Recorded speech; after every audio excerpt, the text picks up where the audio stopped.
Michigan State football just got their 20th commit for the 2026 class, and if you blink, you're probably just going to miss every play this guy will have at Spartan Stadium. So don't blink.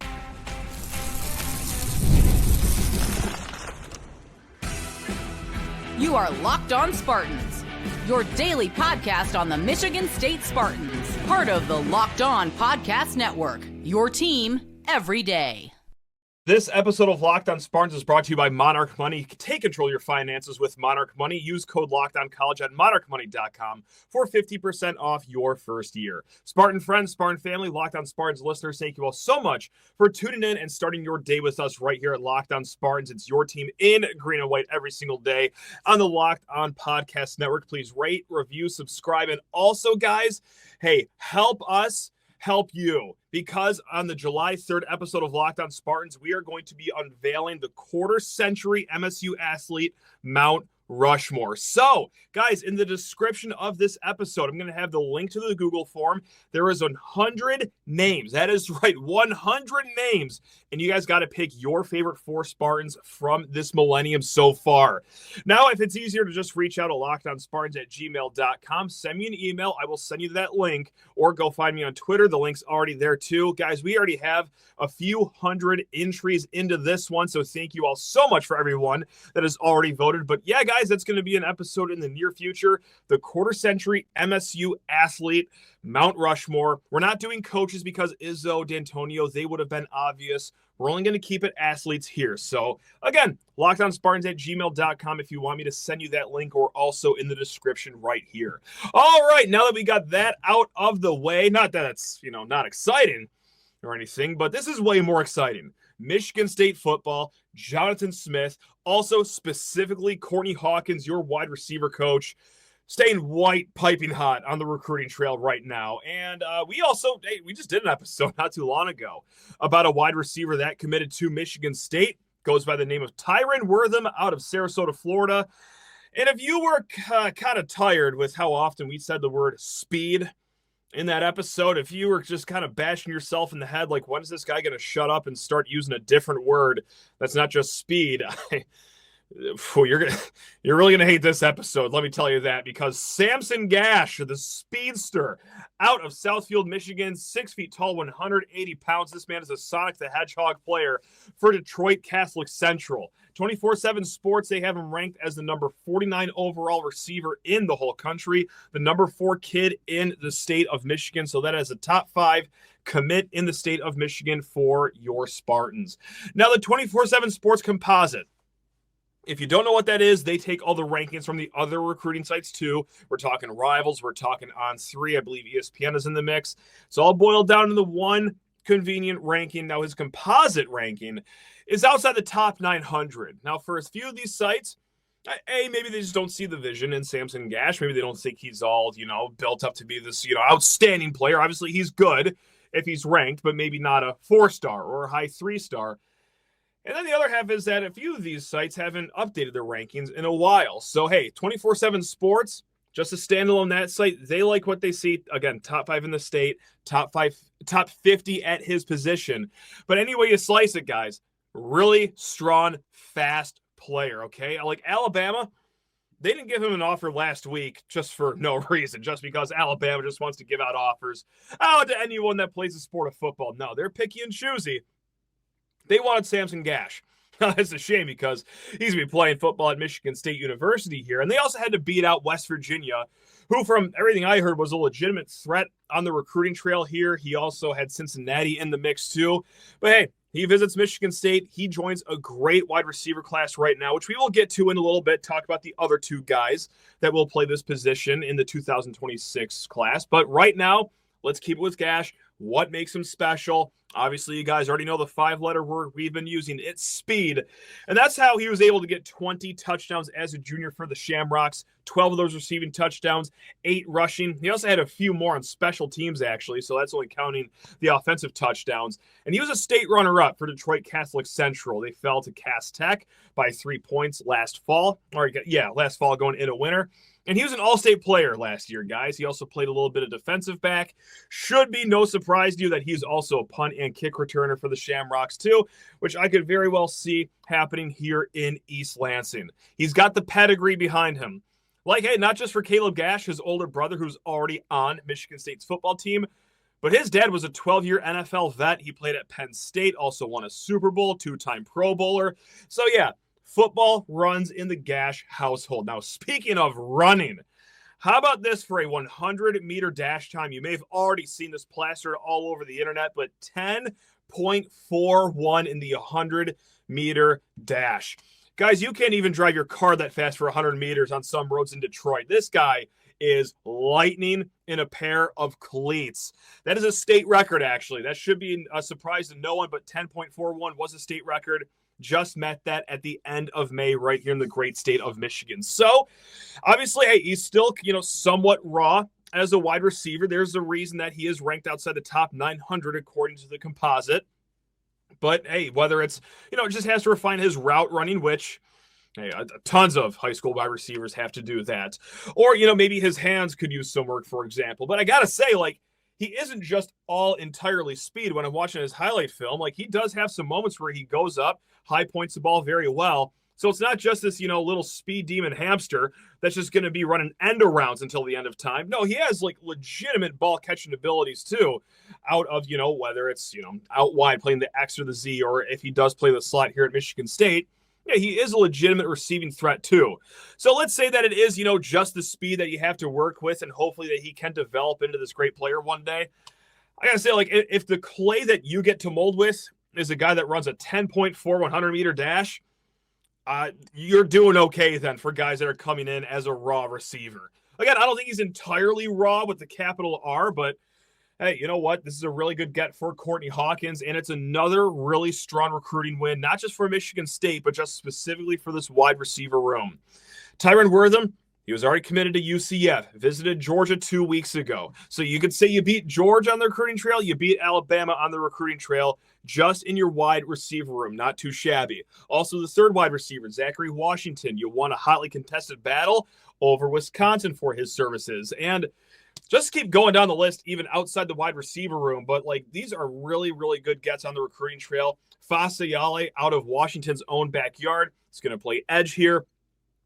He's 5 miles away from Washington's campus. They wanted him. You still got him.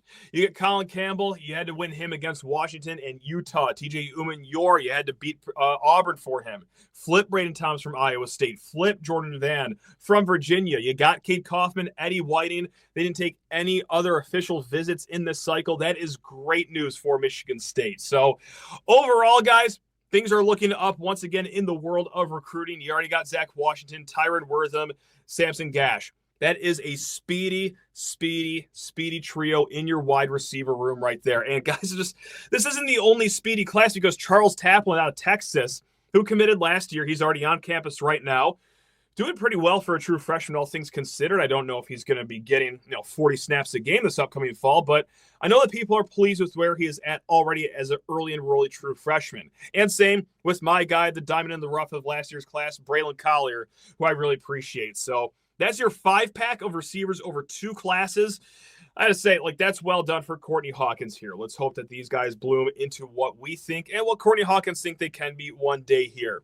Now, overall for this class, guys, your 2026 class sitting at 20 commits right now. And right now, if you just hit pause and signing day was right here, right now on June 24th, guys, assuming that no one decommits, that is more guys in this class than there were in last year's class. They had 19 overall. And speaking of the number 19, right now with these 20 commits, Rivals has you as the number 19th overall rated class. 24/7 Sports as the 26th. Any way you slice it, right now, top 30.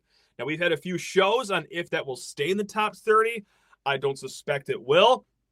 But that doesn't mean that, you could have a sour face about this class. They are getting a lot of their guys that they wanted. And here's some numbers to back it up. We've been doing a lot of this numbers whenever a guy commits, which is a lot this month. It's actually 16 commits alone for the month of June. And speaking of June, guys, they had 35 kids officially visit in the month of June. Michigan State, out of those 35 kids, got commits from 20 of those players. Not too shabby for Michigan State. Now, we're going to get to another recruiting note here. We're going to get to an email. We're going to talk about Jace Richardson. Maybe there's some hockey news coming down the pike. Who knows? But first, guys, need to talk everyone's ears off about new friend of the program. Let's talk Rugiet Ready. Guys, you've probably heard of Viagra or Cialis. Maybe you've even tried them, but if you're looking for something beyond the usual pill, it's time to meet Rugiet Ready. Now, Rugiet Ready is a next-gen prescription treatment designed to amplify arousal in the brain and boost blood flow.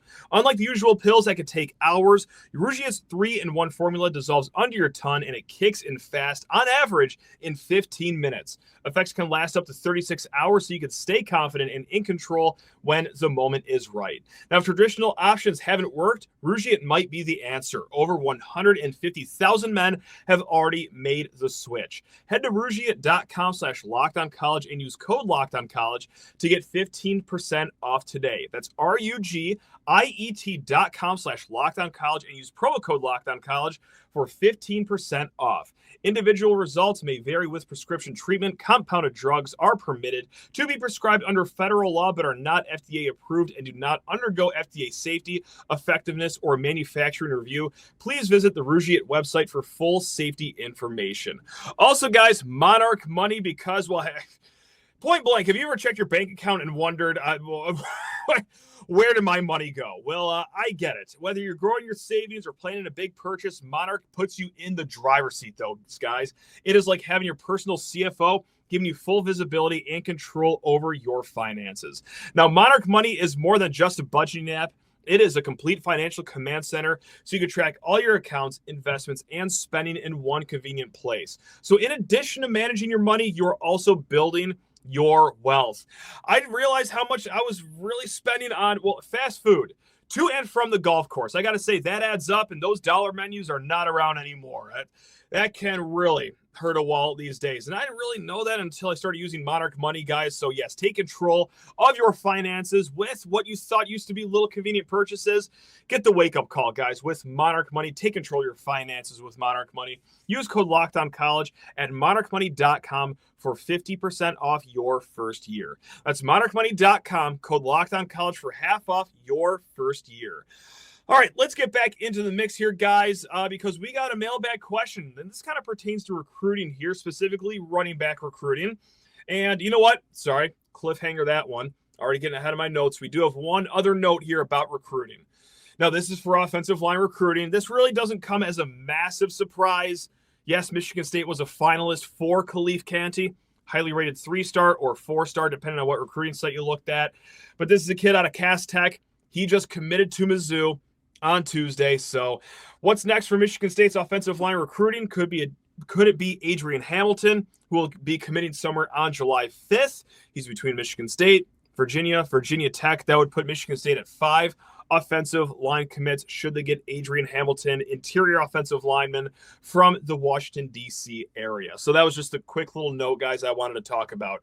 Anyway, let's get to this listener email from our guy Ryan at lockedonspartans@gmail.com, because he's noticed, like we have, that running back recruiting hasn't been the spiciest topic of conversation here lately. It hasn't been as white hot as all the other position groups seemingly have been so far this season. So he writes in, I don't know how to ask this question in a polite, genuinely curious way.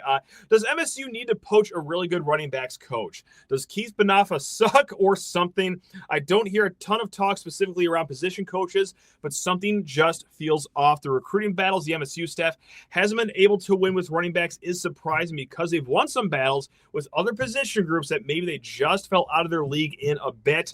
I guess I'm wondering what the overall feeling is towards Banafa is, or how he's viewed against/amongst his peers. Maybe he'll be able to sign option number, what is he on now, 5 or 6? Maybe Jace Clarizio will be that good in a year. So, and also ends with a go green. So go white there, Ryan. Look, we'll break people down to build them up, right? Like, we'll talk about the situation at hand right now with running back recruiting, but then we'll shine a light on Keith Banafa, your running backs coach here at Michigan State, because when Ryan writes in, like, are we going to sign our 5th or 6th option here? That's not hyperbole, unfortunately. It's been a rocky road on the recruiting trail for running back so far this year.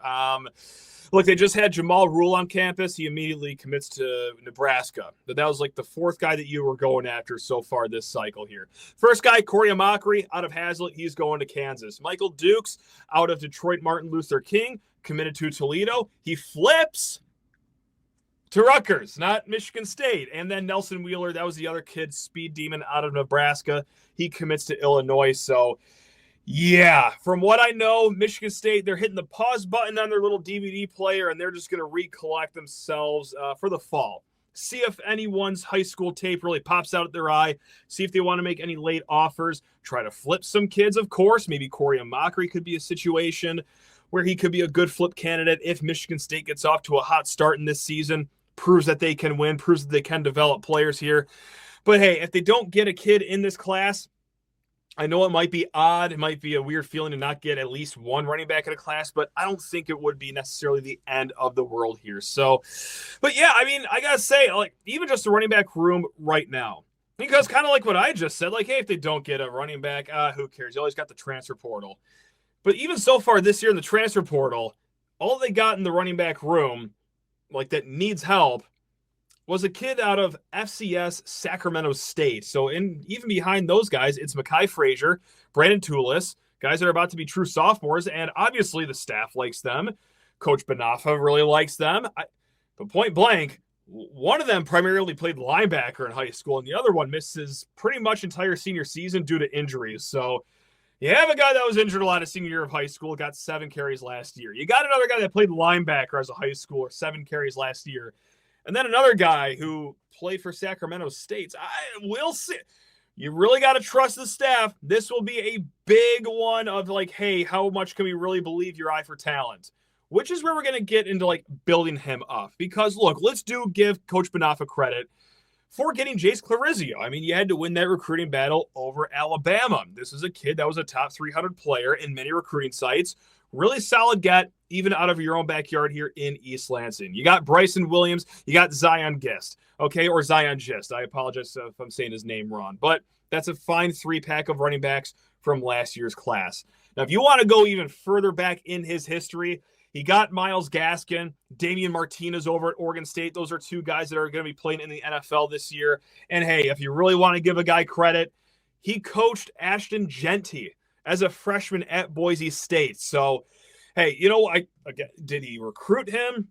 I don't think he did. I think he got there actually the year after they recruited him. But still, he coached Genty in his freshman season. If you're in the business of handing out as much credit as possible, go ahead, give him that one too.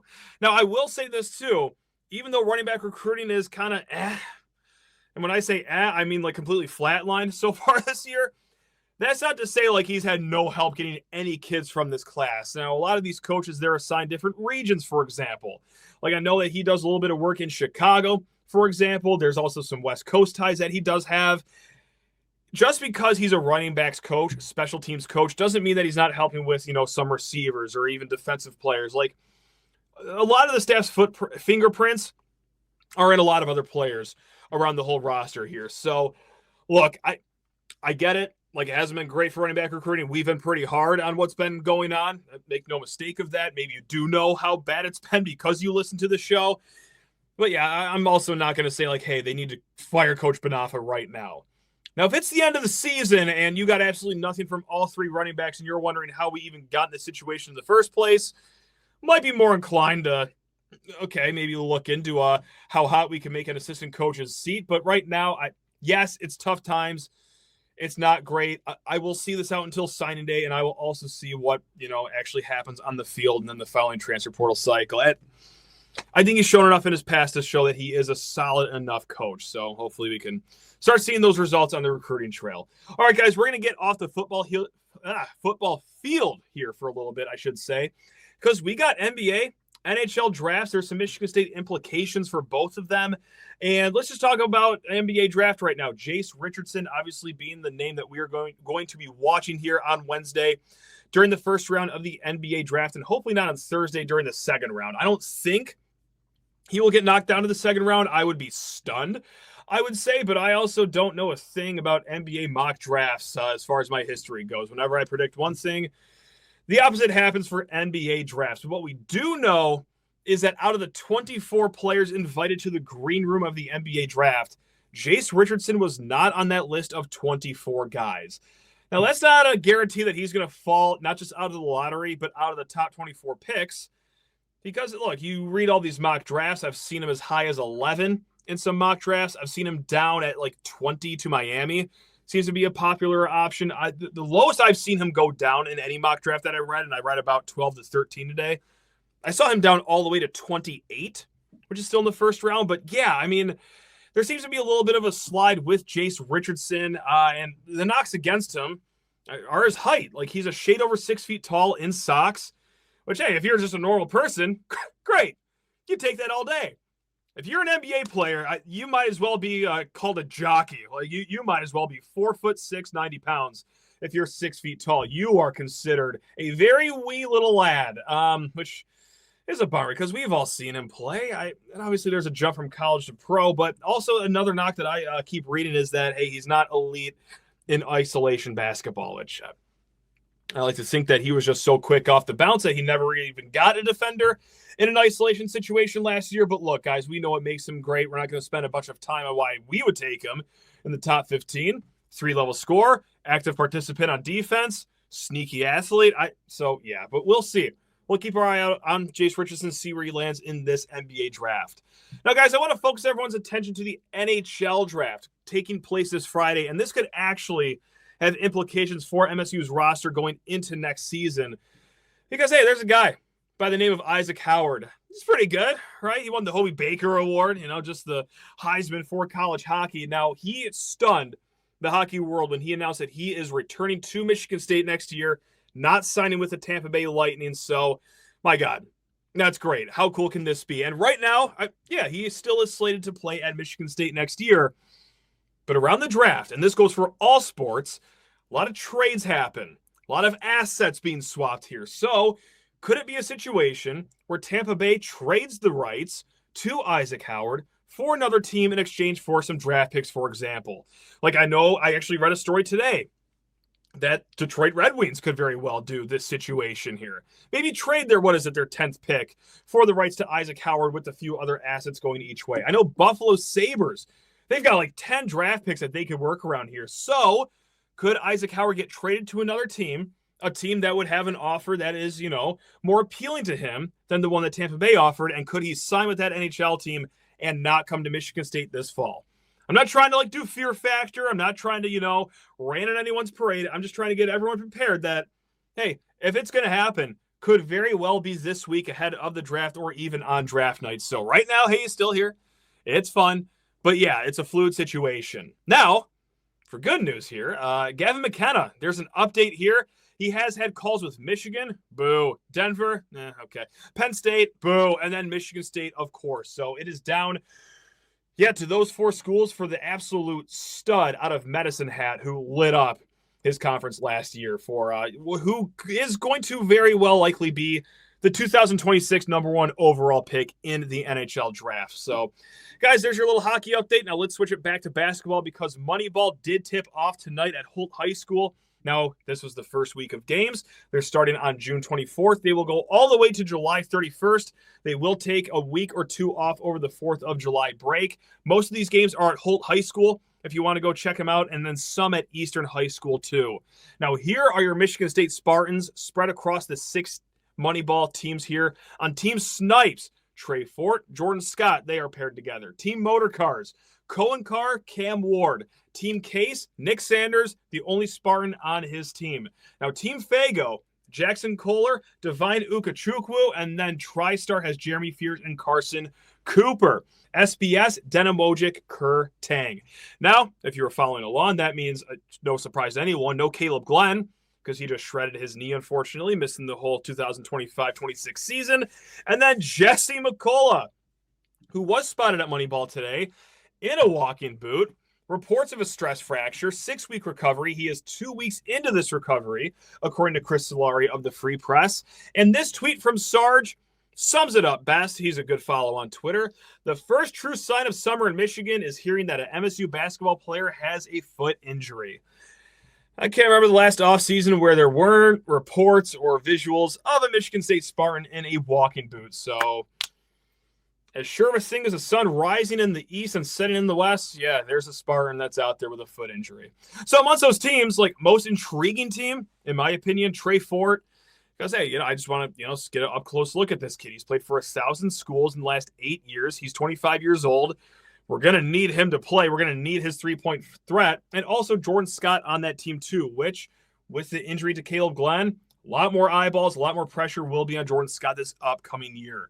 So that's the most intriguing team that I'm excited to get some storylines out of. Now, most electric team, this isn't even a question. It's the one with Coen Carr and Cam Ward on it. I mean, Team Motor Cars.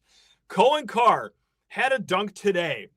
Now, you can find this out on Twitter. It's been going all around. I think the original guy with the video is from John from East Lansing. So, yeah, from East Lansing on Twitter. Guys, I'm not, trying to be funny or do a bit here. I'm legitimately, worried that Coen Carr is going to injure his head on the rim one day. He had a dunk at Holt today during Moneyball that, his nose was well above the rim. When he threw this down, and it's awesome. It's fun. It looks cartoonish. We've never seen anything like this in a Michigan State uniform, or maybe even in any college uniform. Well, holy crap! The young man's got to watch out. he dunks it too damn hard. Now, player that most eyes will be on, player that I'm most excited to watch, Kurtang, who from all accounts today in the first Moneyball game, had a pretty solid shooting stroke.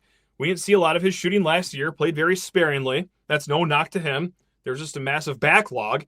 So, yeah, I'm looking forward to seeing Kurtang here play. So, guys, get out to Moneyball. I got to make it to one of these eventually this year. So, hopefully it's soon. Hopefully it's to see Coen Carr play because, my God, I just soak that up as much as you can. Also, side note, if anyone is connected with Jackson Kohler in any way whatsoever, I need a Jackson Kohler Fago jersey added to my collection. That would just go so hard during next season.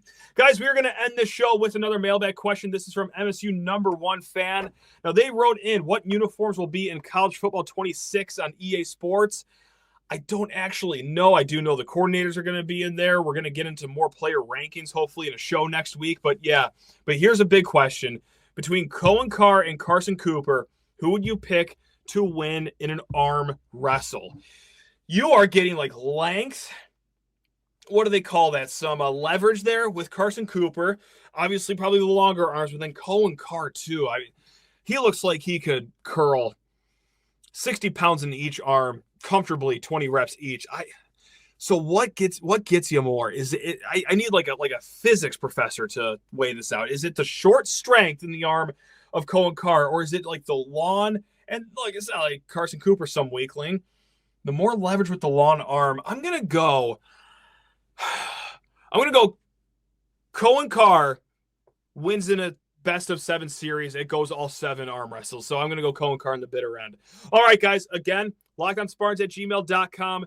Please help us out with this Mount Rushmore of MSU athletes this quarter century. But hey, more importantly, take care of yourselves. We'll see you next time. Love you all. Go Green.